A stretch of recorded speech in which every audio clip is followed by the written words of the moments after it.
After some showers and storms around the area earlier on this afternoon, it's turned into a fairly pleasant evening. Wasn't a whole bunch of rain in the Springs or even in El Paso County for that matter, but the FitLong Kia camera shows us that it's dropped to 57 degrees, partially because we've had clearer skies here in town than we've had around other parts of the area. As we look back towards downtown, the Drake Power Plant, winds are calm.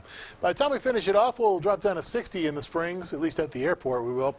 63 in Canyon City, 59 in Pueblo, lower to middle 60s out in the plains, upper 50s to right around 60 from Walsenburg down through Trinidad, and temperatures in the mountains will be sitting in the 40s and 50s by tomorrow morning. Break out the jackets at Leadville, you drop down to 42, 51 at Gunnison, 54 at Salida. Still very warm at the Parkview Medical Center, 17th Street and Grand Avenue. As we look at our camera, in Pueblo, 78 degrees is the temperature there. Winds out of the west-northwest at 6 miles per hour.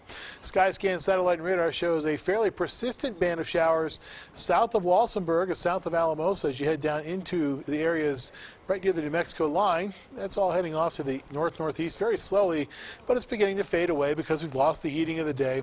And even with those systems that are going to make their way through the area over the next couple of days, won't be able to keep those showers for too much longer as we go through the overnight tonight into our Monday morning. Our Skycast then for our Monday morning calls for that to happen. It calls for those showers to fade away. They'll predominantly be west of I-25 and south of I-70, and they'll redevelop as we go through our Monday afternoon especially.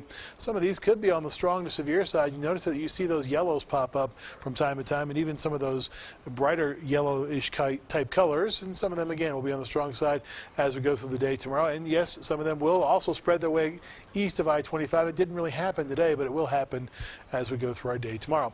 Storm Prediction Center says that the areas in green are in the marginal risk category for severe thunderstorms. That includes that I-25 corridor all the way to the Kansas line down to the Oklahoma, New Mexico lines. Hail and strong winds, of course, are the main threats as they typically are at this time of the year. And there will also be heavy amounts of rain as we go through the next day or so, especially in areas over towards the Continental Divide and points westward to the western portion of the state. Also down near the New Mexico line where, of course, we've had a fairly persistent band of showers that we've been talking about much of the day today. Not as much in the Pikes Peak or in Pueblo. It looks like we're going to see the bulk of the showers again off to the west of Leadville. You see about 1/3 of an inch in Leadville, but look at this red right here. This is more than an inch. That'll be picked up in some of the highest elevations of the state. 83 for tomorrow, 82 in Pueblo, 83 in the Springs, 89 in Canyon City.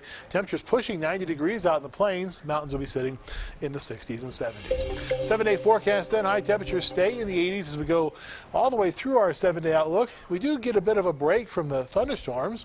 That happens on Wednesday and Thursday. Lows are in the mid to upper 50s. Pueblo, 7-day forecast for us. High temperatures mid to upper 80s. There will be some lower 90s around as well. Temperatures then are going to be sitting in the upper 50s and lower 60s for your lows. As we look at our Canyon City forecast, our temperatures upper 80s to lower to middle 90s, and lows are going to be sitting in the lower to middle 60s as we go through our 7-day outlook. And as we look at our Teller County forecast, temperatures there lower to middle and middle to upper 70s across the board. Lows are in the upper 40s and lower 50s. That break is not a very long one, and there could be some isolated showers in the highest elevations, but for the most part, we should stay rain-free in the cities as we go through the middle portion of the week. All right, sounds good, Jay. Thank you so much. Well,